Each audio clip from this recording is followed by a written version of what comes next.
Nakahandusay, duguan at halos hindi na makilala pa.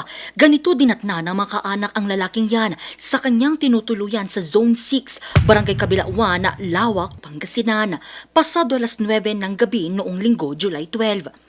Ang lalaki, kinilalang isang 68 anyos na magsasaka sa lugar. Biktima po natin ay lasing at ito po ay nakahiga o natutulog doon sa bakanting bahay doon sa may service. And then pagdating po ng suspect natin ay agad naman po itong pinaghahataw. Sa investigasyon ng Lawak Police, lumalabas na may naging kaalitan ang biktima nang mangyari ang insidente. Napag-alaman sa mga iniwang bakas ng sospek sa ginamit na kawayang inhampas sa ulo ng biktima. Agad namang nahuli ang sospek na kinilalang isang 55 anyos na lalaki na malapit na kaibigan ng biktima.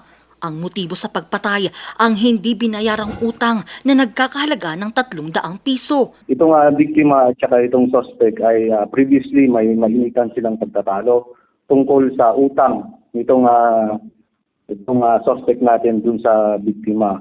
Na yun po yung tinitignan natin na nag-trigger po ng pangyayari nito. Naulit-ulit lang yon na nauungkat, kaya itong sigurong pagkakataon na to, medyo mas naging mainit na yung kanilang pagkatalo, kaya nagawa na itong. Nananatili sa kustodiya ng Lawak Municipal Police Station ang sospek na mahaharap sa kasong murder.